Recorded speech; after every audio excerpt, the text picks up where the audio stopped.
दोस्तों, अब बात करते हैं भारत के मौसम की। यानी कि भारत एक ऐसा देश है जहाँ पे सभी मौसम देखे जाते हैं। क्योंकि जो और देश हैं दुनिया भर के देशों में सिर्फ एक जैसा मौसम देखा जाता है, या तो उनमें बर्फबारी लगातार होती रहती है और या फिर बारिश लगातार होती रहती है और या फिर गर्मी ही गर्मी रहती है। मगर भारत एक ऐसा देश है जहाँ बारिश भी होती है, जहाँ बर्फबारी भी होती है हिमालय पे, और जहाँ रेगिस्तान में तपती लू भी चलती हैं और ये लू देश के ज्यादातर हर राज्यों में चलती हैं। वहीं केरल में बारिश ही होती रहती है, बंगाल की खाड़ी में तूफान उठते रहते हैं। यानी कि भारत में सब जैसा मौसम देखने को नहीं मिलता। और देशों में तो सिर्फ ऐसा होता है कि एक जैसा मौसम होता है, मगर भारत में एक जैसा मौसम नहीं होता है, मौसम लगातार बदलता रहता है। और इसी मौसम को लेकर आज हम बात करने वाले हैं। अब जो हवाएं चलती हैं, वहीं समुद्र में का जो टेम्परेचर है वो, और हवाएं के अलावा जो लू चलती हैं वो, तूफान उठते हैं वो, इन सब के पीछे साइंस है। यानी कि ये एक भौतिक और रणनीतिक रूप से चलते हैं, और जो सूरज की किरणें हैं वो भी इसी में शामिल होती हैं। अब बात ये आती है कि इन सभी चीजों को भाप के यानी कि जांच के फिर मौसम का हाल पता कैसे लगाया जाता है। कौन सी ऐसी संस्था है जो मौसम का हाल पता लगाती है, तो चलिए उसी के बारे में बता दें। भारत की एक संस्था है IMD।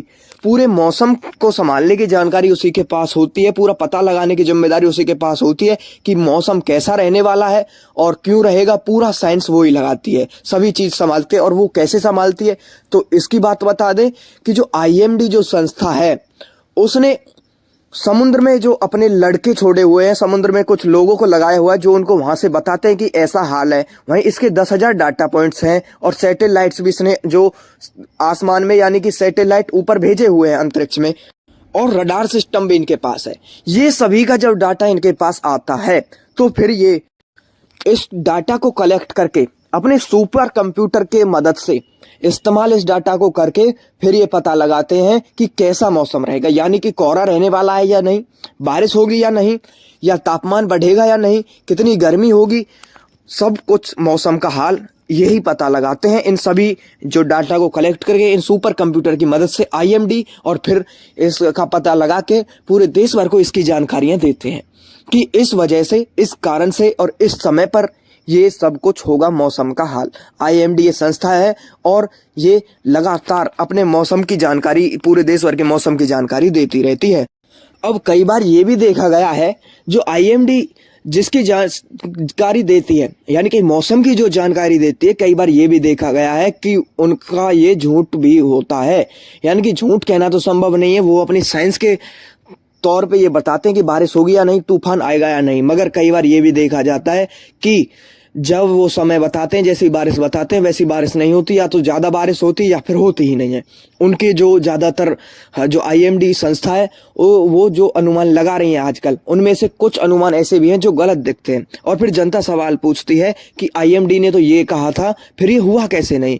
और हर साल जो मौसम है वो खराब होता जा रहा है भारत का, यानी कि एक क्लाइमेटिक डिजास्टर की ओर बढ़ता जा रहा है भारत। हर साल मौसम में बहुत ज्यादा खराबी आती जा रही है, या तो बाढ़ ही तेज आते या धूप यानी कि गर्मी तेज ज्यादा पड़ती है। और IMD इसको लेकर जानकारियां देता रहता है। कई बार ये भी देखा गया कि ये जानकारियां गलत भी होती हैं। और फिर जो भारत के किसान हैं, इस मौसम की वजह से यानी कि भारतीय किसानों को इसका सबसे ज्यादा जो हानि है वो होती है, क्योंकि किसानों की फसल बर्बाद हो जाती है, जिसके कारण ये समझो उनकी तो 6 महीने की फसल बर्बाद हो गई। क्योंकि किसान, जो भारत के किसान हैं, वो सिर्फ फसल पर निर्धारित रहते हैं, और फसल पर निर्धारित रहने वाले किसान जब कोई बारिश आ जाए, जब फसल बिगड़ जाए या ओलावृष्टि हो जाए तो फसल पूरी खराब हो जाती है। इसका मतलब किसान बुरी तरीके से जो मर जाता है। यानी कि किसान, कई बार ये बातें सामने भी आई हैं कि किसानों ने इसकी वजह से आत्महत्या भी कर ली हो, क्योंकि अपना सारा कुछ किसान फसल में लगा देता है। उसे पता होता है कि जब ये फसल कटेगी, जब फसल पक जाएगी तो इससे वो अपना खर्चा पानी चलाएगा। मगर होता ये है, जब मौसम जो अपनी स्थिति बदल लेता है, ठीक से मौसम नहीं रहता, ओलावृष्टि जैसी ताकत जब धरती पर गिरती है, जमीन पर गिरती है, ओलावृष्टि जो होती है, तो फसल बर्बाद हो जाती है। फिर किसान अपनी खेती में पैसे भी लगा चुका होता, क्योंकि आजकल तो पैसे भी खेती में बहुत लग रहे हैं। बहुत सी जो चीजें हैं, खाद और खाद भी दो तरह के, डीएपी यूरिया जैसे खाद और वहीं कीटनाशक दवाइयाँ, इनकी वजह से खेती में बहुत ज़्यादा खर्चा हो जाता है। फिर बाद में किसान देखता है कि उस फसल में तो कुछ भी नहीं हुआ, पूरी फसल बर्बाद हो गई और उसका पैसा भी लग गया। फिर ये किसान भी आईएमडी पर सवाल खड़े करते हैं। अब जो भारत का मौसम है, यानी कि भारत का मौसम किन चीज़ों पर निर्भर है, किन किन चीज़ों की वजह से भारत का मौसम बदलता है, वो भी आपको बता दें। जो समुद्र की गहराई है उनके टेम्परेचर से भारत का मौसम बदलता है। हिमालय पर्वत में जो बर्फबारी होती है उसकी वजह से भारत का मौसम बदलता है। और जो रेगिस्तान है यानी कि राजस्थान, उसमें जब भयंकर लू चलती है यानी कि गर्मी धूप पड़ती है, उसकी वजह से भारत का मौसम बदलता है। और जो पठारों की बनावट है उसकी वजह से भारत का मौसम बदलता है। ये सभी वो चीजें हैं जिनकी वजह से भारत का मौसम बदलता दिखाई देता है। अब जो भारत एक ऐसा देश भी है जहां पूरी दुनिया की सबसे बड़ी पर्वत श्रृंखला है, वो है हिमालय। उत्तर भारत में स्थित हिमालय पर्वत श्रृंखला है। वहीं अब बात करें पूर्व की, तो पूर्व एक ऐसा क्षेत्र है, दलदलीय क्षेत्र है, नदियों वाला क्षेत्र है। बंगाल और बिहार, छत्तीसगढ़, इनसे ये सभी नदियों का क्षेत्र है। और वहीं भारत में का जो पश्चिमी हिस्सा है वो है रेगिस्तान का, यानी कि थार रेगिस्तान का। और दक्षिण में एक बड़ा विशाल महासागर है, हिंद महासागर। और यही मिलकर मौसम को बदलते हैं। इन्हें मौसम का पावर हाउस भी कहा जाता है।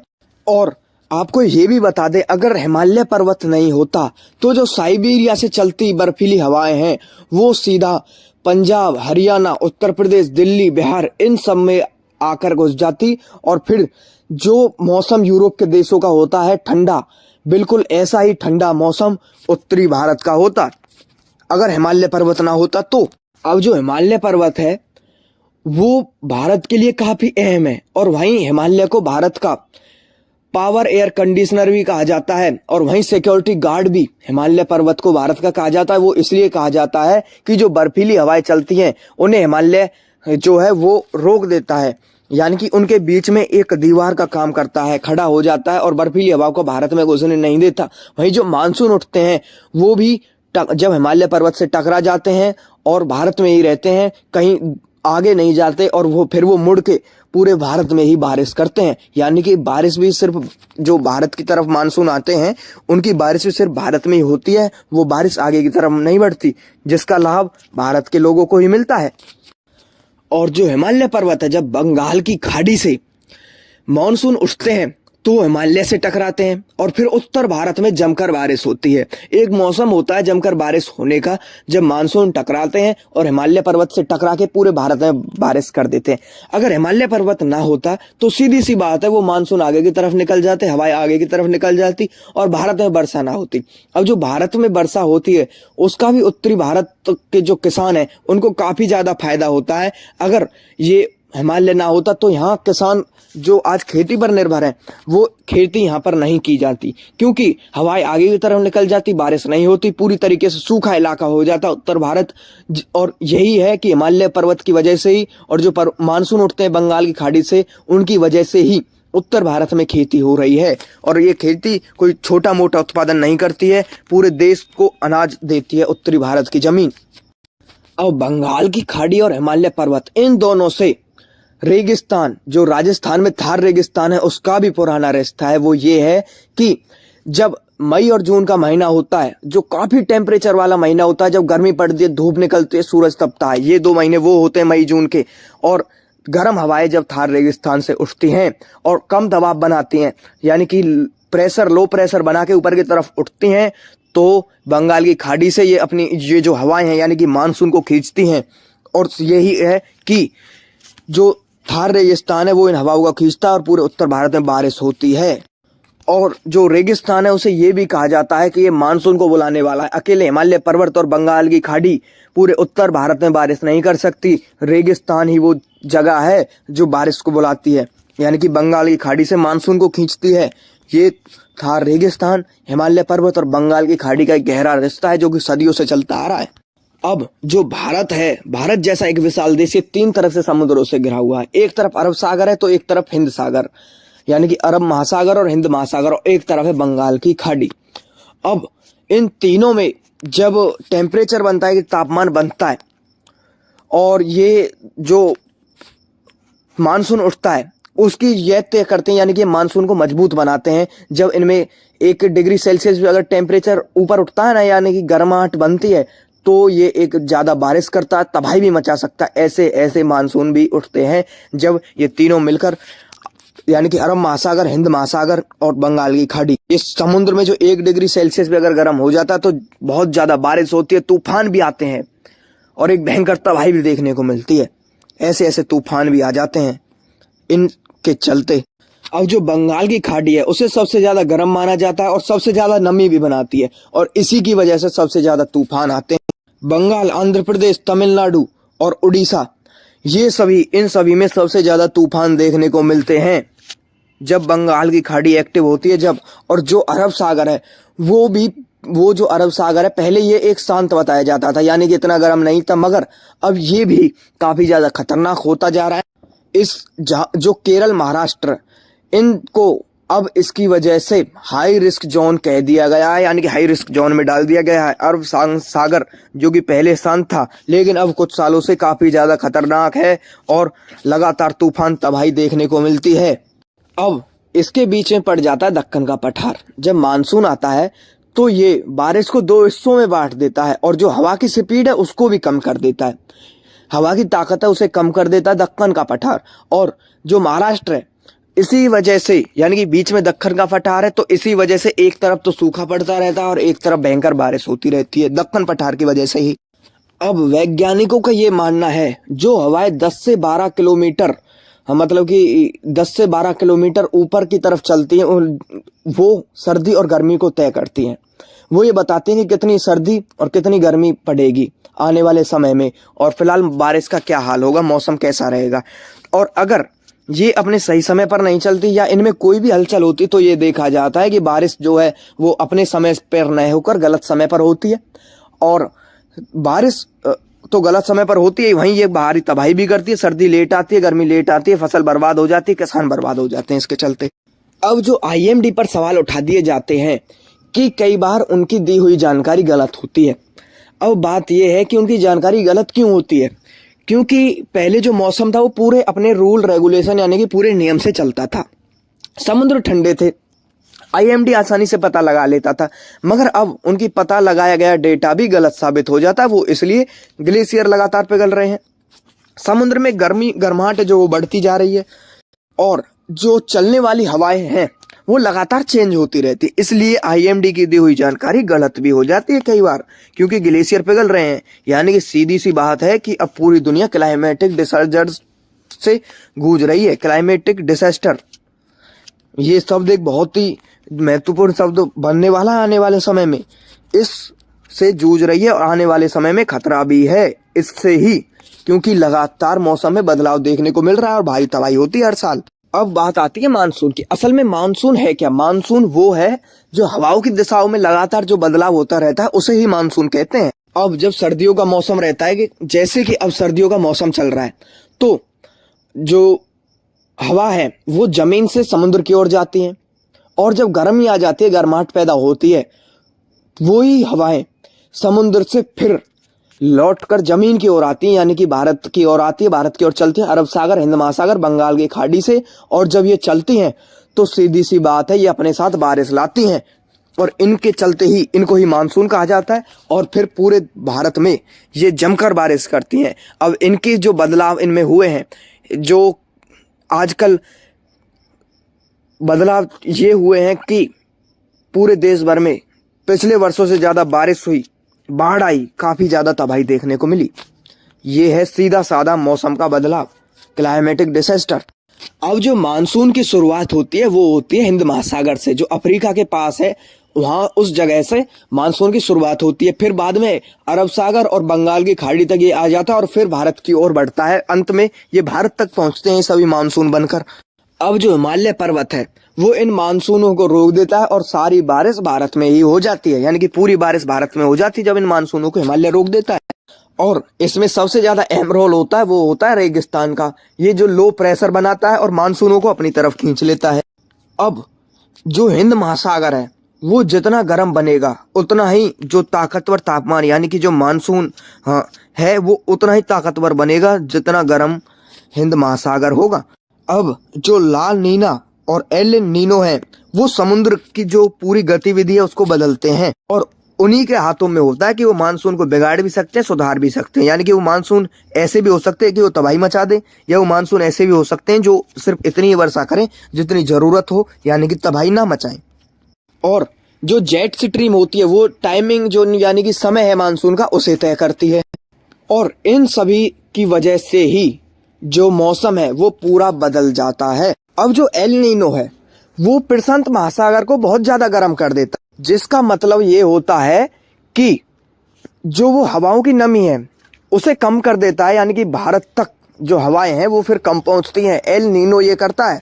अब जब एल नीनो ये करता है तो इसका साफ कारण ये होता है कि जो बारिश है वो कम होती है, सूखा पड़ जाता है और फसल खराब हो जाती है अगर एल नीनो की वजह से ऐसा होता है तो। अब जो सन 2002, सन 2009 और सन 2015 ये तीनों साल ऐसे थे जब एल नीनो ने अपना पूरा असरदार जोर दिखाया था, हवाओं को कमजोर किया था, भारत तक कम नमी पहुंची थी, और कम नमी पहुंचने के कारण सबसे बड़ी बात यह कि बारिश कम हुई थी, और बारिश कम होने के कारण फसल बर्बाद हो चुकी थी, किसान बर्बाद हो चुके थे, पूरी सूखा पड़ चुकी थी।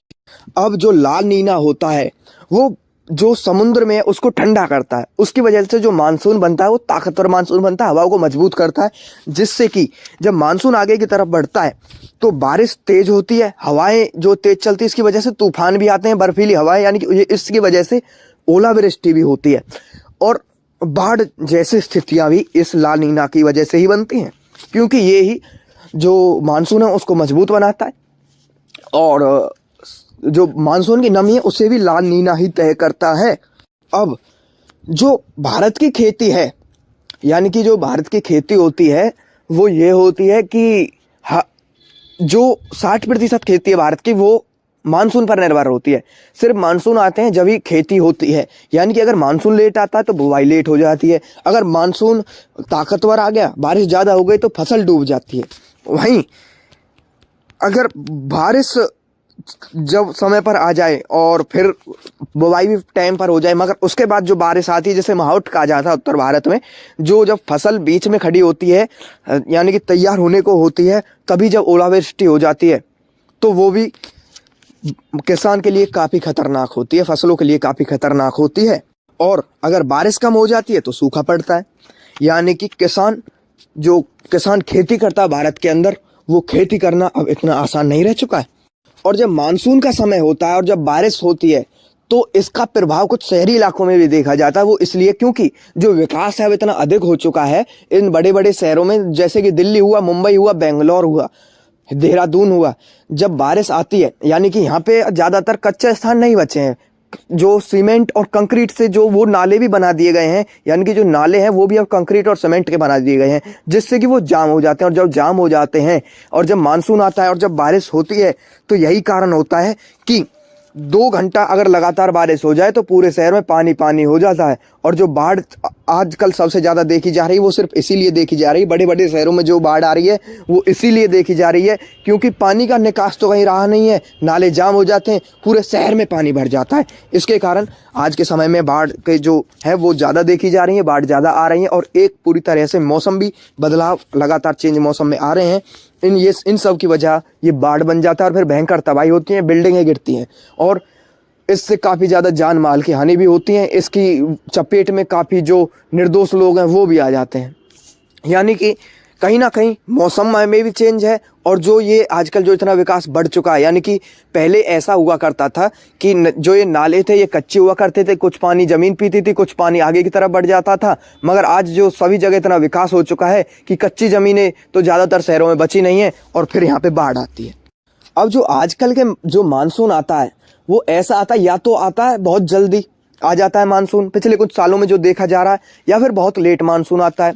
और अगर जब आता है तो ऐसा भी होता है कि अचानक या तो इतना बरसता है कि लगातार बरसता ही रहता है और फिर बाढ़ की स्थिति बन जाती है, सभी जगह पानी भर जाता है और या फिर आता है तो ऐसा आता है कि सूखा भी पड़ जाती है। मगर जो पहले मानसून आया करते थे वो कुछ ऐसे आया करते थे कि बारिश जो होती थी वो धीरे धीरे रुक रुक के होती थी और आराम से होती थी और समय पर मानसून आया करते थे, जिसके कारण किसान अपनी खेती करते थे और फसलें अच्छी होती थी। उसी समय के हिसाब से किसानों ने अपने आप को ढाला हुआ था। मगर आजकल तो नियम बिल्कुल चेंज ही हो चुका है। कभी पता नहीं कब मानसून आ जाए, इसका भी पता नहीं, कभी लेट तो कभी जल्दी, कभी इतनी अचानक, कभी इतनी बारिश की सभी फसल बर्बाद। और अब वैज्ञानिकों ने भी ये कहा है अब जो मानसून आया करेंगे वो थोड़े कम समय के लिए आया करेंगे और ये भयंकर तबाही मचा के जाया करेंगे। इनकी वजह से बाढ़ जैसी स्थिति हर बार बनती रहेगी। वैज्ञानिक भी ये कह चुके हैं। अब जो संतुलन बिगड़ रहा है वो किस लिए बिगड़ रहा है? वो ऐसे बिगड़ रहा है कि आजकल जो पेड़ पौधे हैं वो काफी काटे जा रहे हैं, यानी कि बिल्कुल प्लानिंग अलग हो चुकी है। पेड़ पौधे लगातार कटते जा रहे हैं, जंगल साफ हो रहे हैं, जिनकी वजह से जो मौसम है उसकी स्थिति बदली है। क्लाइमेट पर इसका पूरा सीधा साधा असर पड़ता है। इसकी स्थिति इसकी की वजह से बदली है और हर साल ये देखा जा रहा है कि कोई भी मौसम अपने समय पर नहीं आ रहा है। समय पे अगर आ रहा है तो फिर वो पहले जैसा नहीं आ रहा है, या तो कम है या ज़्यादा है। यही जो वो है कि ये सभी चीज़ें ही क्लाइमेट को चेंज करके रख चुकी हैं, के बदल के रख चुके हैं। जो मानसून पहले फसलें या था, यानी कि किसान जिससे अपनी फसलों को उगाते थे, आज वही मानसून लोगों के लिए खतरा भी बनता जा रहा है। क्योंकि हर बार ये देखा जा रहा है कि मानसून समय पर नहीं आ रहा, किसानों की फसलें बर्बाद हो रही हैं और किसान लगातार टोटे में जा रहा है, यानी कि किसान को लगातार हानि होती जा रही है। अब जो किसान पहले खेती करा करते थे, पहले उनकी अच्छी फसल हुआ करती थी, यानी कि इसका उदाहरण से हम समझेंगे कि पहले एक खेत में अगर यानी कि पूरा 1 एकड़ जो जमीन है उसमें 10 क्विंटल कोई कपास होती है, तो अब वो 10 क्विंटल से घटकर 4 क्विंटल ही रह गई है। किसान इससे सीधे सीधे प्रभावित होता दिखता है। यानी कि कपास की फसल इस प्रकार प्रभावित होती है कि जब बारिश ज़्यादा होती है तो उसका जो फल आता है, यानी कि कपास जो आती है उसकी जो पैदा होती है वो गल जाती है नीचे से। अब जो गले हुई पैदा है वो किसी काम की नहीं रहती, ना वो अनाज मंडियों में बिकती है, कहीं भी नहीं बिकती है और उससे किसान को काफ़ी ज़्यादा बर्बादी देखने को मिलती है। उसे वो काफ़ी ज़्यादा प्रभावित होता है, उसके पैसे की बर्बादी होती है और आजकल किसान काफ़ी ज़्यादा नाखुश भी देखे जाते हैं। वो इसीलिए क्योंकि फसल होती नहीं है और मंडियों में भी जो बिकता है वो अच्छे रेट पर नहीं बिकता है। और कई बार तो ऐसा भी होता है कि ज़्यादातर तो यही हो रहा है कि किसान जितनी लागत अपनी खेती में लगा देते हैं वो भी नहीं बचा पाते, यानी कि उसको भी नहीं निकाल पाते जितना उनकी खेती में लग चुका है, सिर्फ इसलिए कि बारिश की वजह से। और जो जेट स्ट्रीम है, जेट स्ट्रीम में जो हवाएं चलती हैं वो 10 से 12 किलोमीटर ऊपर की तरफ चलती हैं और ऊपर की तरफ चलने वाली हवाएं उनकी रफ्तार होती है 200 किलोमीटर प्रति घंटे से 400 किलोमीटर प्रति घंटे की रफ्तार से ये हवाएं चलती हैं। और इन हवाओं की वजह से ही, यानी कि जो जेट स्ट्रीम इन हवाओं को कहा जाता है, ये हवाएं ही सर्दी और गर्मी को तय करती हैं। कौन से समय पर पड़ेगी, कितनी पड़ेगी और कितने दिन के लिए पड़ेगी, सभी समय ये जो जेट स्ट्रीम की हवाएं यही तय करती हैं। वहीं जो बारिश होगी वो कितनी होगी और किस समय पर होगी वो जेट स्ट्रीम ही पता करती हैं। यानी कि जेट स्ट्रीम का यही काम है कि उनकी वजह से ही बारिश होती है, कम या ज़्यादा, सर्दी और गर्मी सभी मौसम उनकी वजह से ही चलते हैं। अब जो जेट स्ट्रीम की हवाएं हैं अगर वो सीधी चलें तो जो कि पहले चला भी करती थी, कोई हलचल नहीं होती थी, जेट स्ट्रीम की हवाएं सीधी चलती थी जिसके कारण मौसम नियम से चलता था। मगर आजकल जो देखा जा रहा है वो ये देखा जा रहा है कि जो जेट स्ट्रीम की हवाएं हैं वो टेढ़ी मेढ़ी चलती हैं। टेढ़ी मेढ़ी चलने का कारण ये है कि मौसम में हलचल होती है। अब जब हलचल होती है, जब वो हवाएं टेढ़ी मेढ़ी चलती हैं तो ये पूरे मौसम का नियंत्रण बिगाड़ देती हैं, पूरी टाइम टेबल का नियंत्रण बिगाड़ देती है। जो मौसम नियम से चलता है उसका पूरा नियंत्रण बिगाड़ देती हैं। वो इसलिए कि अगर ये टेढ़ी मेढ़ी चलती हैं तो इसका मतलब सीधा है कि जेट स्ट्रीम की हवाओं में हलचल हो रही है और हलचल होने का मतलब है इसका सीधा असर मौसम पर पड़ेगा। किस प्रकार पड़ेगा? वो इस प्रकार पड़ेगा कि कभी सर्दी समय पर नहीं आएगी तो कभी गर्मी समय पर नहीं आएगी। जनवरी का महीना जो कि हर बार इतना ठंडा देखा जाता था, आज वही जनवरी का महीना है, बहुत कम ठंड पड़ी है और गर्मी देखी जाती है दिन के समय। जनवरी में जहां जनवरी में पिछले सालों में कभी धूप नहीं निकलती थी, आज उसी जनवरी में सिर्फ 2 से 3 दिन ठंड पड़ी है और धूप निकलती है। अब यही इसका सबसे जो सीधा संकेत है। और ऐसा भी हो सकता है कि मार्च में ठंड पड़े, यानी कि अगर ये मौसम का नियंत्रण ऐसे ही बदलता रहा तो ऐसा भी हो सकता है कि मार्च में भी ठंड पड़ सकती है और जनवरी में गर्मी। ये ऐसा बदलाव भी मौसम में आ सकता है। ये जेट स्ट्रीम में जो हलचल होती है, जेट स्ट्रीम की जो हवाएं होती हैं उनमें जो हलचल होती है उन्हीं के कारण ये सब कुछ होता है। अब जो ठंड भारत में बनती है वो इस प्रकार बनती है, इसे भी जेट स्ट्रीम ही जो वो तय करती है ये ठंड साइबेरिया से जो हवाएं आती हैं उनकी वजह से ही ठंड बनती है भारत में, यानी कि मिडिल एशिया की वजह से वहाँ से जो हवाएं आती हैं उनकी वजह से ठंड बनती है भारत में। वो अब जो ठंड है वो कितनी मात्रा में अंदर आएगी, यानी कि कितनी ज़्यादा ठंड भारत में रहेगी, कितनी जो ठंडी हवाएं वो भारत में प्रवेश करेंगी, वो भी जेट स्ट्रीम ही तय करता है। अब जो जेट स्ट्रीम है, अगर वो अपनी जो 10 से 12 किलोमीटर उसकी हवाएं चलती हैं, वो हवाएं जब और भी ऊपर चलने लगें तो जो सर्दी है वो भारत के अंदर कम प्रवेश करती है, यानी कि ठंडी हवाएं कम आती हैं, सर्दी कम आती है। और इसका सीधा असर देखने को मिलता है अब की बार, क्योंकि 25 डिग्री सेल्सियस भारत का जो, यानी कि भारत की राजधानी दिल्ली है, उसका टेम्परेचर है, जिसे के मौसम पर सबकी नज़र होती है। और जहाँ दिल्ली के जो लोग हैं वो ये कह रहे हैं कि अब की बार तो ठंड ही नहीं पड़ रही। अब जो ये जेट स्ट्रीम है, अगर ये दक्षिण की ओर चलने लगे तो फिर कोल्ड वेव बन जाता है, यानी कि ठंडी हवाएं ज़्यादा बन जाती हैं, ठंड पड़ने लगती हैं और फिर ठंड बहुत अधिक बन जाती है। अगर ये हवाएं दक्षिण की ओर चलने लगती हैं तो ये सर्दी को लाती हैं भारत के अंदर। ये सबसे अहम रोल है कि दक्षिण की तरफ अगर ये चल जाएं, दक्षिण की तरफ ये चली जाएं तो ठंड बनती है। वहीं जो बच्चों की स्कूलों की छुट्टी है वो भी इसके कारण हो जाती है, ट्रेन लेट होती हैं, वहीं एरोप्लेन यानी कि जो फ्लाइट है वो भी लेट होती हैं अपनी तय सीमा से। ये इसका सीधा असर है देखा जाता है।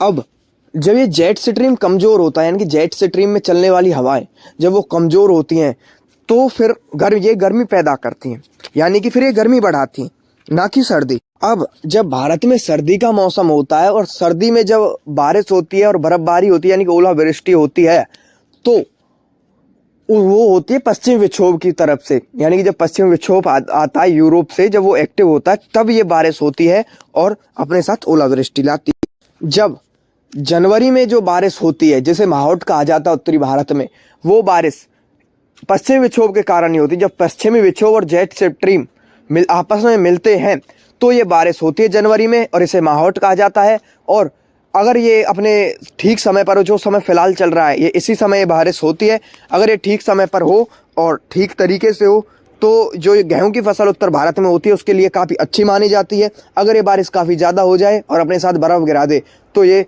बर्फ़ जो गिरती है ये पूरी गेहूं की फसल को बर्बाद भी कर देती है, यानी कि ख़त्म कर देती है, नष्ट कर देती है। और जो बड़े बड़े साइंटिस्ट हैं इस दुनिया भर के, वो ये कह रहे हैं कि आर्कटिक अब लगातार फास्टली गर्म होता जा रहा है, और तेज़ी से जो गर्म हो रहा है आर्कटिक, उसका असर सीधा मौसम पर दिख रहा है। इसकी वजह से ही जो ठंड और गर्मी है, इनमें जो लगातार मौसम में बदलाव हो रहा है वो इसकी वजह से ही हो रहा है। और जो जेट स्ट्रीम है वो लगातार कमज़ोर पड़ती दिखाई दे रही है, जो कि पहले काफ़ी मजबूत हुआ करती थी, अब वो कमज़ोर पड़ रही है जेट स्ट्रीम। वैज्ञानिकों का कहना है कि आर्कटिक में जो गर्माहट बढ़ रही है, आर्कटिक जो गर्म होता जा रहा है, इसकी वजह से पूरी दुनिया का मौसम खतरे में है, पूरी दुनिया का मौसम बदल रहा है। और ये प्राकृतिक यानी कि प्राकृतिक जो चीज़ें हैं उनके साथ खिलवाड़ किया जा रहा है, सभी ये उन चीज़ों का ही असर है, ऐसा बड़े बड़े वैज्ञानिक भी कह रहे हैं। अब बड़े बड़े वैज्ञानिक ये कह रहे हैं कि जो भारत में सर्दी रहा करेगी वो काफ़ी छोटे समय के लिए रहेगी सर्दी, और जो गर्मी है वो काफ़ी लंबे समय तक रहेगी और गर्मी ज़्यादा भी रहेगी। और ये सीधा मौसम का असंतुलन देखा जा सकता है। और ये जो मौसम भारत का बिगड़ा है वो सिर्फ उन चीज़ों की वजह से बिगड़ा है जो प्रकृति के साथ खिलवाड़ हुआ, प्रकृति के साथ नुकसान किया गया, प्रकृति जो है उसको नुकसान पहुंचाया गया। सबसे ज़्यादा असर जो पेड़ पौधे काटे जा रहे हैं उनसे पड़ रहा है, यानी कि प्रकृति के साथ खिलवाड़ किया जा रहा है, पेड़ पौधे काटे जा रहे हैं, जेट स्ट्रीम जिसकी वजह से कमज़ोर पड़ रहा है।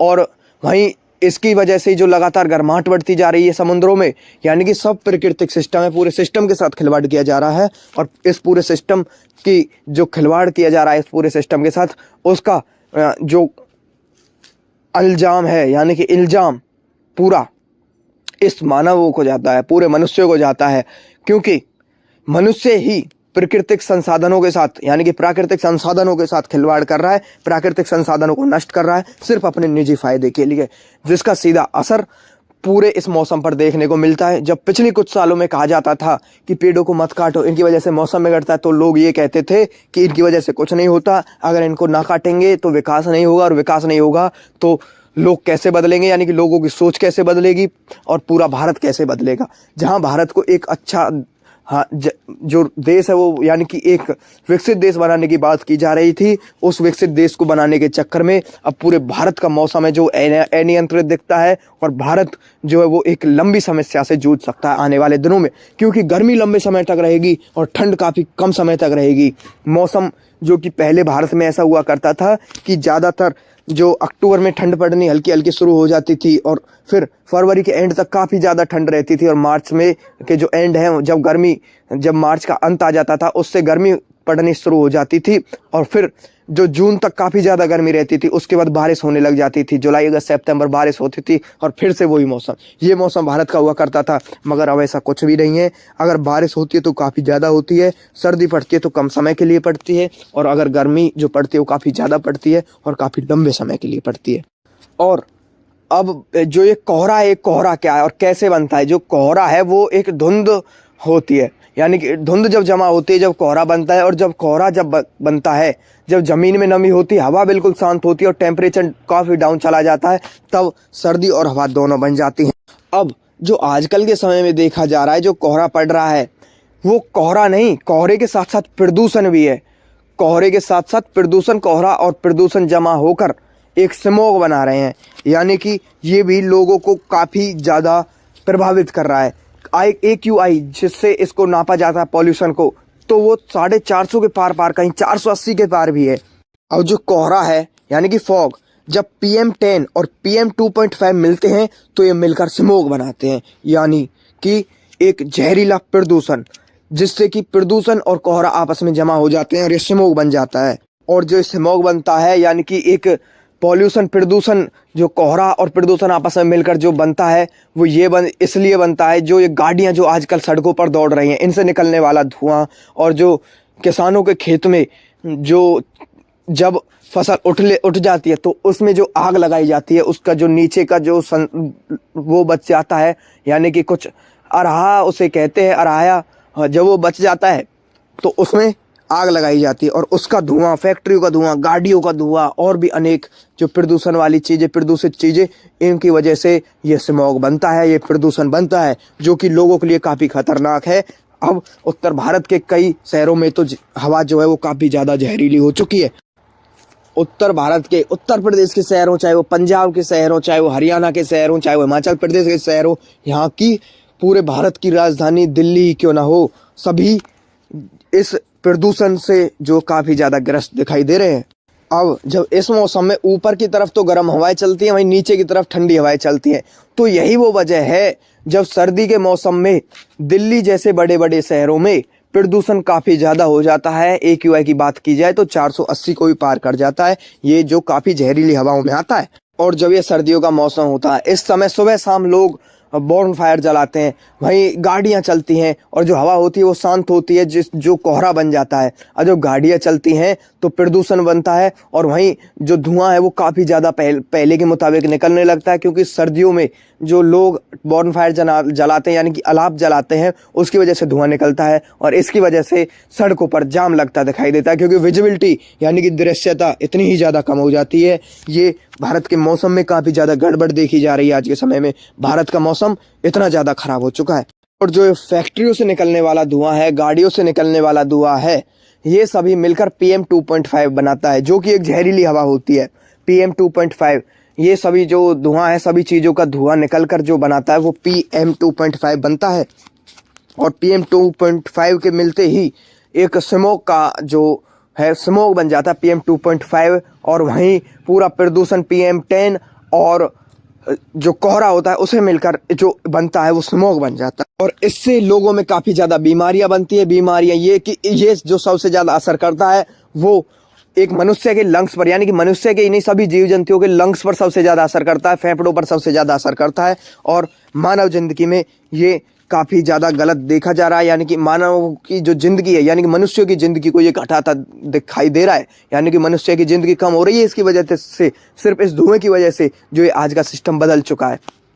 और जो ये स्मॉग है, यानी कि ये प्रदूषण जो फैलता है, ये सिर्फ फेफड़ों पर असर नहीं करता, इसके अलावा दिल पर असर करता है। और जो महिलाएं जो गर्भवती होती हैं उनके गर्भ पर असर करता है, उनकी इस प्रदूषण की वजह से उनके गर्भ गिर जाते हैं। वहीं दिमाग पर यानी कि माइंड पर सबसे ज़्यादा असर करता है।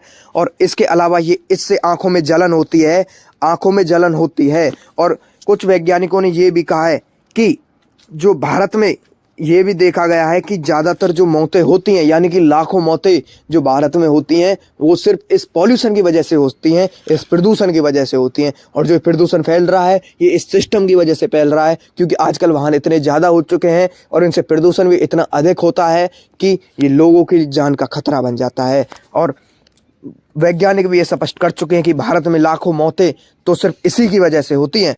अब जो सर्दियों के समय में कुछ लोगों को हार्ट अटैक यानी कि जो दिल की बीमारी बनती है, यानी कि हार्ट अटैक आता है जिसके कारण मौत भी होती है, वो सब इस पॉल्यूशन की वजह से ही होता है। और जो सर्दी के मौसम में बड़े बुजुर्गों को जो सांस की बीमारी बनती है, यहाँ की जवानों को भी सांस की बीमारी बनती है, वो सब इस प्रदूषण की वजह से ही उनको बनता है। ये खुद WHO ने कहा है, जो वर्ल्ड हेल्थ ऑर्गेनाइजेशन है उसकी तरफ से ये कहा गया है। अब जब ये प्रदूषण बढ़ता है, जब AQI खतरे की निशानी से बाहर चला जाता है, जो अब सरकार है वो ग्रेप 4 लागू करती हैं और वहीं आंदोलन भी चलाती हैं, यानी कि जो पॉल्यूशन है प्रदूषण के खिलाफ जो कदम भी उठाती हैं। मगर ये सिर्फ कुछ दिनों के लिए होता है और फिर से वही हो जाता है। तो सरकार जो है, जो पूरा सिस्टम है, वो इसमें काफ़ी ज़्यादा महत्वपूर्ण रोल नहीं निभा पा रहा है, यानी कि इस प्रदूषण को नहीं रोक पा रहा है। अब जब ये प्रदूषण अधिक बढ़ जाता है, यानी कि पश्चिम विक्षोभ जो यूरोप से हवाएं आती हैं, जो अपने साथ बारिश लाती हैं, और जब बारिश आती है तो ये प्रदूषण है जो नीचे की तरफ जो बिल्कुल धरती पर जम जाता है, इससे प्रदूषण में काफ़ी ज़्यादा राहत देखी जाती है। अगर ये पश्चिम विक्षोभ एक्टिव ना हो, पश्चिम विक्षोभ सक्रिय ना हो, तो प्रदूषण काफ़ी ज़्यादा बढ़ सकता है। अब इसका खतरा जितना अब देखा जा रहा है, वो आने वाले सालों में और भी ज़्यादा अधिक देखा जा सकता है।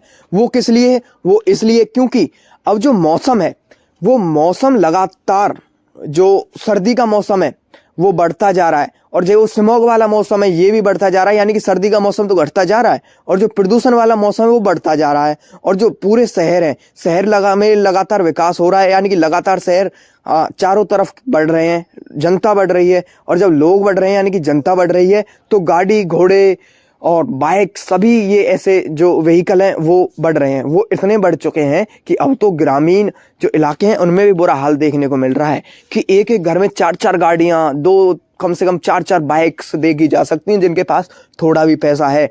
आजकल जो लोग हैं वो गाड़ियां, बड़ी बड़ी गाड़ियां जो कि ज़्यादा प्रदूषण करती हैं, बड़ी बड़ी मोटरसाइकिल जो कि ज़्यादा प्रदूषण करती हैं, जिनका इंजन जो काफ़ी ज़्यादा बड़ा होता है, ऐसी जो व्हीकल्स हैं उनको खरीद रहे हैं और इससे प्रदूषण और भी ज़्यादा बढ़ रहा है। इससे मामला साफ है कि खतरा आगे चल के और भी ज़्यादा बढ़ेगा। और जो ये मनुष्य है, मनुष्य के लिए खतरा बहुत काफ़ी ज़्यादा बढ़ने वाला है। ये खतरे के संकेत साफ देखे जा रहे हैं, यानी कि आगे चल के जो हार्ट अटैक जैसी बीमारियां हैं वो और भी अधिक देखने को मिल सकती हैं। हार्ट अटैक जैसी बीमारियां और सांस की बीमारी, स्ट्रोक की बीमारी और भी ज़्यादा आने वाले समय में देखने को मिलेंगी। और जो मनुष्य है, यानी कि जो भारत की जनता, वो ये नहीं समझ रही है कि ये जो मौसम बिगड़ रहा है सिर्फ उन्हीं की वजह से बिगड़ रहा है। और वहीं जो सरकार है, ना ही वो इन पर कोई रोक लगा रही है, क्योंकि ये गाड़ियां जो जितनी बढ़ रही हैं इन पर रोक लगानी चाहिए।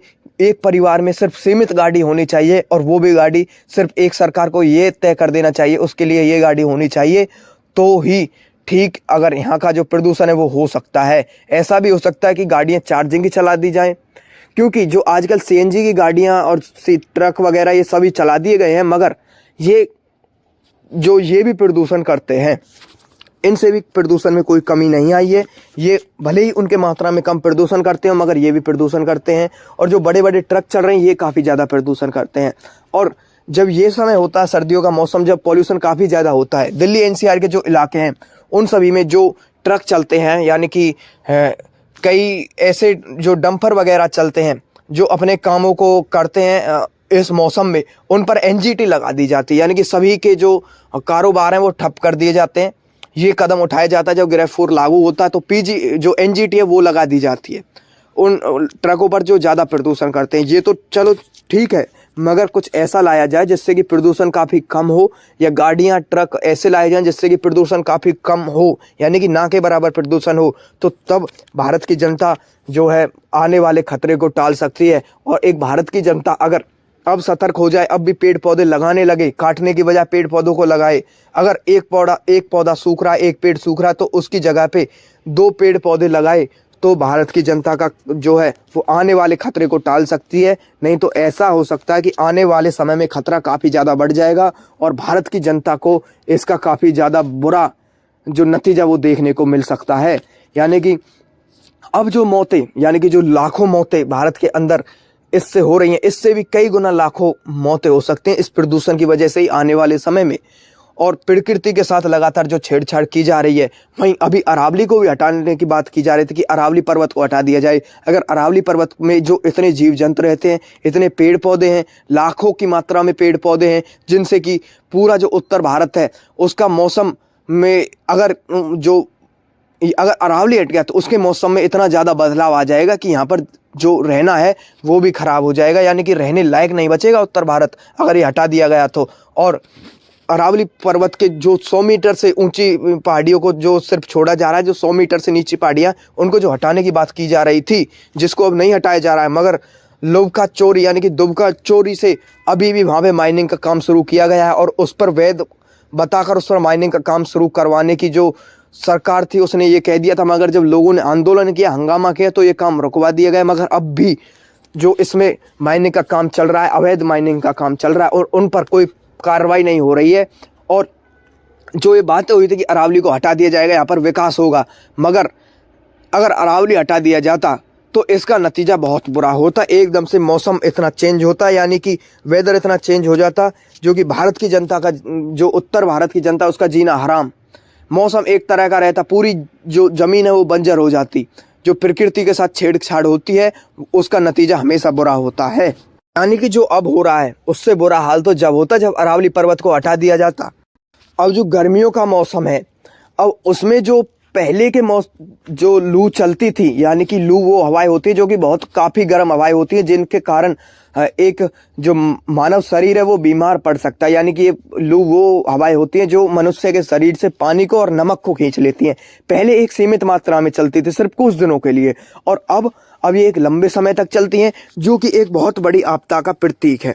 यानी कि इनकी वजह से एक बहुत बड़ी आपदा आ सकती है जो ये लू चल रही हैं। और पहले जो मौसम था, यानी कि जो लूओं का मौसम था, उसमें जो टेम्परेचर था वो भी काफ़ी कम दिनों के लिए ज़्यादा बढ़ता था। मगर जो लू चलती हैं ये जब चलती है जब टेम्परेचर 40 डिग्री सेल्सियस से ऊपर होता है। और वही देखा जाता है कि काफ़ी दिनों तक उत्तर भारत में 40 डिग्री सेल्सियस से ऊपर ही टेम्परेचर होता है। 50 डिग्री सेल्सियस तक टेम्परेचर पहुंच जाता है, 46 डिग्री सेल्सियस तक टेम्परेचर पहुंच जाता है जब लू चलती हैं, और काफ़ी दिनों तक ये रहता है। और वहीं जहाँ पहाड़ी इलाके जो कि काफ़ी ठंडे माने जाते हैं, उन पहाड़ी इलाकों में भी गर्मियों में अब जो गर्मियाँ चलती हैं उसमें 30 डिग्री सेल्सियस टेम्परेचर पहुँच जाता है, जो कि एक खतरे का निशानी है, यानी कि एक खतरे का प्रतीक है। और जब ये ज़्यादा लू चलती हैं तो इस समय में भी हार्ट अटैक और इसके अलावा जो दिमाग है, यानी कि दिमाग फेल होने की खबरें भी सामने आती हैं। कुछ लोगों के दिमाग फेल हो जाते हैं, हार्ट अटैक आता है, वो इसलिए कि उस समय गर्मी इतनी ज़्यादा होती है और लू चलती है। जो लू है वो शरीर के पानी और नमक को एकदम से खींचती है। जो मनुष्य के शरीर से इनसे पसीना निकलता है और पसीना लगता है, मगर जो मनुष्य को ठंडक नहीं मिलती है, एक इंसान को ठंडक नहीं मिलती है, इसी के कारण उसका दिमाग फेल हो जाता है, दिमाग गर्मा जाता है, दिमाग फेल हो जाता है। ऐसे केस भी सामने आए हैं गर्मियों के मौसम में। जो लू सबसे ज़्यादा चलती है वो चलती है मध्य प्रदेश, बिहार, उत्तर प्रदेश, छत्तीसगढ़, पंजाब, हरियाणा, दिल्ली, एनसीआर, इन सब में सबसे ज़्यादा लू चलती हैं गर्मियों के मौसम में। और यहीं से काफ़ी ज़्यादा जो इनका असर वो देखा जाता है। यानी कि ये लोगों में एक बीमारी भी फैलाती है, जिससे कि लोग बीमार भी होते हैं। ज़्यादा गर्मी जो ज़्यादा लू चलती है, इससे बचने के लिए जो यहाँ के लोग हैं इन राज्यों के, यानी कि बिहार, उत्तर प्रदेश, हिमाचल प्रदेश में भी लू पहुंच जाती हैं। जो निचला इलाका हरियाणा पंजाब से लगा हुआ है उसमें, और हरियाणा, पंजाब, दिल्ली, एनसीआर, इसमें ज़्यादातर लोग अपने घरों में ही रहते हैं, बाहर नहीं निकलते, क्योंकि बाहर निकलते हैं तो लू चलती हैं, और लू चलती हैं तो शरीर बीमार हो जाता है। यानी कि बीमारी का सबसे ज़्यादा खतरा होता है लू से। इसके कारण जो सड़कों पर जो 2 व्हीलर चलते हैं वो तो बिल्कुल दिखाई नहीं देते। 2 व्हीलर पर काफ़ी ज़्यादा जो गर्माहट है वो महसूस होती है और उसको चलाना भी नामुमकिन सा हो जाता है। वहीं जो 4 व्हीलर गाड़ियां हैं उनमें एसी चल जाती है, इसलिए लोग अपने घरों से बाहर निकलते हैं 4 व्हीलर के साथ। और अब जो पंजाब, राजस्थान, हरियाणा, दिल्ली, एनसीआर, उत्तर प्रदेश, बिहार, छत्तीसगढ़, मध्य प्रदेश, इनमें जो गर्मी, जो ये लू चलती है वो इस वजह से चलती है क्योंकि यहाँ एक तो पानी कम है और जो नमी है क्षेत्र में वो भी कम देखी जाती है, और ऊपर से पास ही में राजस्थान यानी कि राजस्थान में है थार रेगिस्तान, उसकी वजह से यहाँ गर्मी देखी जाती है। और ऊपर से उत्तर भारत में अब जंगल यानी कि पेड़ पौधे जो जंगल हैं वो कम हो चुके हैं, इसके कारण यहाँ गर्मी अब ज़्यादा होने लगी है। अब जो प्रकृति के साथ छेड़छाड़ हो रही है, प्रकृति के साथ जो खिलवाड़ हो रहा है, उससे ग्लेशियर पिघल रहे हैं, और जब ग्लेशियर पिघलते हैं तो झील बनती है, और झील बनती है तो वहाँ पे एक भयंकर तबाही भी देखी जा सकती है क्योंकि जब झील पिघलती है तो उनका जो पानी है वो नदी नालों में जाता है, यानी कि जो हिमालय से बड़ी बड़ी नदियाँ, गंगा, ब्रह्मपुत्र जैसी बड़ी बड़ी नदियाँ जो हिमालय से निकलती हैं, अब ग्लेशियर पिघल रहे हैं तो पानी ज़्यादा होता है, और जब ऊपर से मौसम होता है बारिश का तो एक भयंकर तबाही आती है। भयंकर तबाही ये कि बाढ़ आ जाती है। अब हिमाचल प्रदेश और जम्मू कश्मीर में भयंकर बाढ़ देखी गई थी, वहीं उत्तराखंड में भी भयंकर बाढ़ देखी गई थी। अभी के जो बीता हुआ मौसम है, यानी कि जो अभी बीते हुए जो महीने थे, जो पिछली गर्मी गई है, पिछला जो बारिश का मौसम गया है, उसमें हिमाचल प्रदेश, जम्मू कश्मीर और उत्तराखंड तीनों जगहों पर बहुत भारी तबाही हुई थी बाढ़ के चलते। यानी कि बाढ़ आई थी सिर्फ किस वजह से?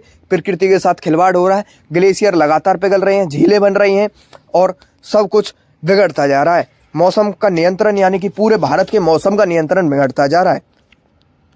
इसकी वजह से लोगों में खतरा, लोगों में डर भी पैदा होने लगा है, मगर लोग ये नहीं सोच रहे, सिर्फ अपने फ़ायदे के लिए जंगलों को काट रहे हैं, अपने फ़ायदे के लिए, अपने विकास के लिए जंगलों को काट रहे हैं, पेड़ पौधों को काट रहे हैं लगाने की बजाय। जिन पेड़ पौधों को लगाना चाहिए प्रकृति को बचाने के लिए, उन पेड़ पौधों को आज काटा जा रहा है। और अब भारत जो लो प्रेशर की वजह से समुद्र में गर्म हवाएं उठती हैं, उसमें लो प्रेशर बनता है यानी कि कम दबाव बनता है, हवाएं ऊपर उठती हैं, जब हवाएं घूमने लगती हैं तो ये तूफान लाती हैं, और भारत में अब तूफान भी लगातार देखे जा रहे हैं। इसका मतलब साफ है कि समुद्र गर्मा रहा है, हवाएं ऊपर उठ रही हैं और तूफान अपने साथ भयंकर तबाही कर ले जाता है। भारत में पूरी भयंकर तबाही होती है तूफानों की वजह से, जो कि आज की तुलना में पहले जो तूफान काफ़ी ज़्यादा कम आया करते थे, आज तूफान काफ़ी अधिक आ रहे हैं। अब जो टेम्परेचर है, जो टेम्परेचर होता समुद्र का, अगर उसमें का टेम्परेचर 1 डिग्री सेल्सियस ऊपर गर्म जाए तो अपने साथ इतना ही ताकतवर तूफान लेके आता है, और वो उससे कई गुना ज़्यादा तबाही मचा के जाता है। सिर्फ 1 डिग्री सेल्सियस ऊपर जाने पर ही एक बहुत बड़ा तूफान आता है टेम्परेचर समुद्र का, और एक बड़ी ताकत यानी कि एक बड़ी ऊर्जा मिलती है उन हवाओं को जो ऊपर उठती हैं समुद्र से, और एक भयंकर तबाही होती है, एक भयंकर तूफान आता है। और पूरे भारत में ये तूफान अब काफ़ी ज़्यादा अधिक आने लगे हैं। और जो बंगाल की खाड़ी है, उसे तो दुनिया का साइक्लोन हॉटस्पॉट भी कहा जा चुका है। उसे दुनिया साइक्लोन हॉटस्पॉट भी कहने लगी है बंगाल की खाड़ी को, क्योंकि यहाँ से जो तूफान उठते हैं वो काफ़ी ज़्यादा गर्म होते हैं, काफ़ी ज़्यादा ताकतवर होते हैं और एक भयंकर तबाही करते हैं जो बंगाल की खाड़ी से तूफान उठते हैं।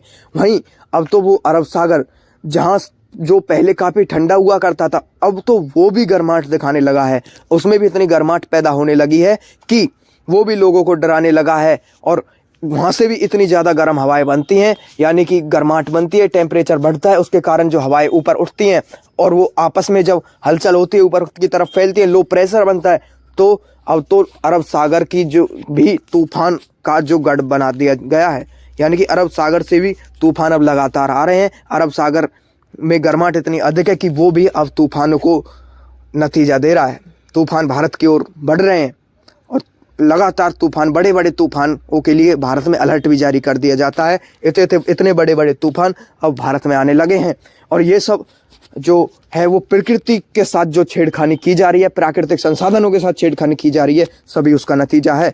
और जो राज्य से सबसे ज़्यादा प्रभावित होते हैं वो हैं पश्चिम बंगाल, आंध्र प्रदेश, गुजरात, उड़ीसा। ये वो राज्य हैं जो जब चक्रवात आता है यानी कि तूफान आते हैं, जो समुद्र से जो टेम्परेचर जब समुद्रों का हाई जाता है और हवाएं आती हैं, हवाओं में हलचल होती है, तूफान आते हैं, तो ये वो राज्य हैं आंध्र प्रदेश, तमिलनाडु, मध्य प्रदेश और पश्चिम बंगाल, उड़ीसा, गुजरात। इन सब में सबसे ज़्यादा तूफान आते हैं। और जब ये भयंकर तूफान भारत में आते हैं तो ये इतनी रफ्तार से आते हैं कि इनकी रफ्तार जो होती है वो 150 से 200 किलोमीटर प्रति घंटे की रफ्तार से तूफान आते हैं, जो कि एक काफ़ी भयंकर तूफान माना जाता है, जो कि 150 किलोमीटर से 200 किलोमीटर की रफ्तार की से आए और वहीं ये अपने साथ भारी वर्षा लाते हैं और कई बार इन तूफानों की वजह से बाढ़ भी आ चुकी है। अब जो प्राकृतिक संसाधन जो कि उनके साथ जो छेड़खानी की जा रही है, उनके साथ खिलवाड़ किया जा रहा है, प्राकृतिक संसाधन को मिटाने की कोशिश की जा रही है। सभी प्राकृतिक संसाधनों को यानी कि लगातार विकास के काम में इस्तेमाल किया जा रहा है, अपना पैसा बनाने के लिए इस्तेमाल किया जा रहा है। उन्हीं प्राकृतिक संसाधनों की वजह से जो पहाड़ हैं वो कमज़ोर होते जा रहे हैं, उनकी मिट्टी कमज़ोर होती जा रही है, भूकंप आते जा रहे हैं। भूकंप आते हैं तो पहाड़ खिसकते हैं, चट्टानें गिरती हैं, पहाड़ टूटते हैं, जिससे कि काफ़ी ज़्यादा नुकसान होता है, लोगों की जानें जाती हैं। लगातार ये सभी जो आपदाएं हैं वो भारत में देखी जा रही हैं और ये आपदाएं कोई आम आपदा नहीं है। आने वाले समय में ये काफ़ी भयंकर रूप ले सकती हैं और इससे भी ज़्यादा बड़ी बड़ी हलचलें भारत में हो सकती हैं आने वाले समय में। ये साफ देखा जा रहा है कि प्राकृतिक संसाधनों के साथ छेड़खानी की जा रही है और जो पहाड़ों से ज़मीन खिसकती है, जब भयंकर तूफान आते हैं तो बारिश होती है, वहाँ के जो ज़मीनें इतनी कमज़ोर हो चुकी है कि पेड़ पौधे अपने आप ज़मीनों को छोड़ देते हैं। पहाड़ों की जो ज़मीन है वो भी कमज़ोर होती दिख रही है, भूस्खलन होते हैं जिससे कि काफ़ी जो रोड हैं उन पर मलबा आ जाता है, काफ़ी जगह जो भी वो दब जाती है उन भूस्खलनों से। और जब पहाड़ों पर गाड़ियाँ चलती रहती हैं, जो सड़कें बनी हुई हैं, उनके कारण वो उनसे क्षतिग्रस्त होती दिखाई देती हैं और उन पर ये मलबा आता है तो उनमें लोगों की जानें भी जाती हैं। कई बार तो ऐसा भी हुआ है कि मलबा हटाते हटाते जो क्रेन्स मलबा हटाती हैं पहाड़ों से, वो क्रेन भी खाई में गिर गई हूँ, ऐसा भी हुआ है। और गाड़ियों में जब हज़ारों जानें, इन जो पर्वतीय इलाके हैं, हज़ारों जानें तो सिर्फ इसी वजह से जाती हैं कि उनके ऊपर मलबा गिरता है। जब हल्की भी थोड़ी बहुत भी हलचल पहाड़ों में होती है कि अब पहाड़ भी इतने कमज़ोर हो चुके हैं, उनकी मिट्टी भी इतनी कमज़ोर हो चुकी है, वो भी लगातार खिसकती रहती है। और जो ये देखा जा रहा है वो इसकी वजह ये है कि जो अब पहले तो बारिश होती थी धीमे धीमे, यानी कि हल्की हल्की बारिश होती थी, हल्के हल्के जो मिट्टी है वो पानी सोख लेती थी। अब हो रहा है कि बारिश जो है वो तेज हो रही है, काफ़ी तेज, और मिट्टी जो पानी सोख रही है वो उसे सोखना पड़ता है काफ़ी ज़्यादा तेज। अब इसके कारण जो मिट्टी ढीली होती है यानी कि ज़मीन कमज़ोर पड़ती है इसी के कारण से। और जब ज़मीन कमज़ोर पड़ती है तो इसका सीधा मतलब है कि तो पहाड़ खिसकना तो अनिवार्य है अगर ज़मीन कमज़ोर पड़ेगी तो। अब जो पहाड़ों पे जंगल है, पहाड़ों पे जो पेड़ पौधे हैं, उनको लगातार काटा जा रहा है, वहाँ पे विकास किया जा रहा है, सड़कें बनाई जा रही हैं, बड़े बड़े होटल्स बनाए जा रहे हैं, हाइड्रो प्रोजेक्ट्स बनाए जा रहे हैं, विकास की तरफ काम किया जा रहा है। मगर इनसे जो सीधी जो क्षतिग्रस्त होता है वो सबसे ज़्यादा नुकसान प्रकृति को उठाना पड़ता है। अब जब पेड़ पौधे ही काटे जा रहे हैं पहाड़ों से, जो पेड़ पौधे अपनी जो जड़ों से जो मिट्टी को है वो जकड़े रहते हैं, मिट्टी को पकड़े रहते हैं, जिन कारणों से मिट्टी मजबूत बनी रहती है। अब जब पेड़ पौधे काटे जा रहे हैं तो ज़मीन की पकड़ ढीली होती जा रही है, ज़मीन में मजबूती कम होती जा रही है, और मजबूती कम होने का कारण ये है कि पहाड़ लगातार खिसक रहे हैं। पहाड़ों से जो चट्टानें हैं वो भी नीचे गिर रही हैं, और जो रेतीले पहाड़ हैं उन पहाड़ों से वो पहाड़ों की पकड़ इतनी ढीली हो चुकी है कि वो पहाड़ लगातार खिसकते रहते हैं। इतनी पकड़ जो है पहाड़ों की ढीली हो चुकी है, सिर्फ इसी वजह से जो ये विकास हो रहा है। बड़े बड़े होटल्स बनाए जा रहे हैं पहाड़ों में, और इतने इतने बड़े होटल्स बनाए जा रहे हैं जो कि एक विकास कहा जा रहा है, जिसको अब जो पहाड़ी इलाके हैं उनमें जो टूरिस्ट है वो काफ़ी ज़्यादा जाने लगे हैं। वहाँ कमाई का साधन बनाने के लिए बड़े बड़े होटल्स बनाए जा रहे हैं, बड़े बड़े प्रोजेक्ट्स पर काम किया जा रहा है, बड़ी बड़ी सड़कें बनाई जा रही हैं, मगर उनसे प्रकृति को हानि भी हो रही है। जो लोग आज वहाँ घूमने जा रहे हैं वो लोग कभी उस जगह के बारे में सोचना भी नहीं चाहेंगे, क्योंकि आने वाले समय में अगर ऐसा ही होता रहा तो वो एक मौत का घर भी बन जाएगा, क्योंकि वहाँ लगातार पहाड़ खिसकते रहते हैं। ऐसे भी मामले सामने आए कि टूरिस्ट घूमने जाते हैं, और टूरिस्ट जब घूमते हैं तो उनके साथ कोई ऐसी दुर्घटना हो जाती है कि उनकी उसमें जान भी चली जाती है, और जब जान चली जाती है तो उनके परिवार वालों को काफ़ी ज़्यादा जो है उससे नुकसान होता है। यानी कि परिवार के लिए ये एक सदमा सा लगना हो जाता है कि उनके घर का कोई एक परिजन कहीं घूमने गया और फिर वो वापस नहीं आ पाया। इसलिए ये है कि आज जो टूरिस्ट वहाँ घूमने जा रहे हैं, ऐसा भी समय आ सकता है कि कभी ऐसा हो कि वो उस जगह के बारे में सोचना भी पसंद ना करें। ऐसा समय भी आ सकता है। जिन प्राकृतिक संसाधनों के साथ आज खिलवाड़ किया जा रहा है, प्राकृतिक संसाधनों को मिटाने की कोशिश की जा रही है, पेड़ पौधे काटे जा रहे हैं, उनका सीधा असर देखने को मिल रहा है, मगर फिर भी लोग संभल नहीं रहे हैं। विकास के चक्कर में, अपना पैसे के चक्कर में अगले आने वाली पीढ़ी के बारे में नहीं सोच रहे, सिर्फ अपने फ़ायदे के लिए अपने जो मौसम जो कि लगातार बदल रहा है उसके बारे में नहीं सोच रहे, जो हानि इस मौसम से होने वाली है। जब अभी इन बीते हुए कुछ सालों में मौसम ने इतना बदलाव कर लिया है कि मौसम इतना हानिकारक बन गया है लोगों के लिए, मगर फिर भी लोग विकास के लिए प्राकृतिक संसाधनों को छेड़ रहे हैं। जिनको जो प्राकृतिक संसाधन है उनको लोगों को छेड़ना नहीं चाहिए, प्राकृतिक संसाधनों को बचाने की कोशिश करनी चाहिए, मगर आज वही प्राकृतिक संसाधन है जिनको लोग काटने पे जुटे हुए हैं। इनमें सबसे ज़्यादा प्राकृतिक संसाधनों में बात हो रही है तो वो पेड़ पौधों की हो रही है। और जो पहाड़ों में जो माइनिंग का काम शुरू किया जा रहा है, पहाड़ों में जो माइनिंग का काम हो रहा है, वो भी इस मौसम के बदलने में काफ़ी अहम रोल निभाते हैं। उनका भी काफ़ी अहम रोल है जो इस मौसम की वजह से बदल रहे हैं। जो ये मौसम उनकी वजह से बदल रहा है। माइनिंग के काम के चलते कई पहाड़ जो है कई जगहों से गायब हो चुके हैं, यानी कि पहाड़ काट के माइनिंग का काम शुरू करके सरकार ने वहाँ विकास कर लिया, लोगों ने अब पैसे बना लिए, जिन्होंने टेंडर भरा उनके पैसे बन गए, सरकार ने भी पैसे वसूल लिए, मगर वहाँ के से जो सबसे ज़्यादा हानि हुई वो प्राकृतिक संसाधनों को ही प्राकृतिक संसाधनों को हटा दिया गया और आज मौसम उनकी वजह से बिगड़ता दिख रहा है। पूरे देश भर का संतुलन मौसम का बिगड़ चुका है। अब ये भी कहा जाता है कि सड़क जो पहाड़ी इलाके हैं उन पहाड़ों को काट कर उनमें जो ब्लास्टिंग करते हैं, जब माइनिंग का काम होता है उसमें ब्लास्टिंग की जाती है, ब्लास्ट करते हैं पहाड़ जिससे कि कमज़ोर होते हैं। और विकास के लिए कि यहाँ से सड़कें निकाली जाएंगी, उस सड़कों के निकालने पर विकास के नाम पर सरकार काफ़ी ज़्यादा जो प्राकृतिक संसाधनों के साथ खिलवाड़ कर रही है, प्राकृतिक संसाधनों के साथ छेड़छाड़ कर रही है।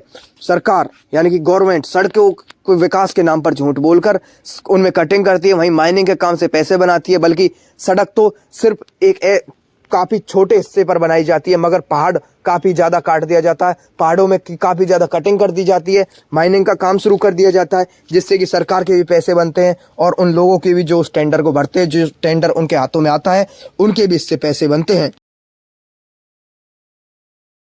पेड़ पौधे काट दिए गए, विकास के नाम पर सड़कें निकाल दी गई, पहाड़ों में कटिंग शुरू कर दी गई और पहाड़ों में माइनिंग का काम शुरू कर दिया गया। इसका असर देखने को भी यह मिला कि जो बारिश आई तो सड़क बह गई, क्योंकि जो पहाड़ों की पकड़ है वो कमजोर हो गई। सड़क भी पहाड़ों पर ही बनी हुई थी, पहाड़ के ऊपर सड़क बनी हुई थी, पहाड़ों की पकड़ कमजोर हो गई। तो जब बारिश आई यानी कि बाढ़ आई तो सड़क ही उस बाढ़ के साथ बह गई।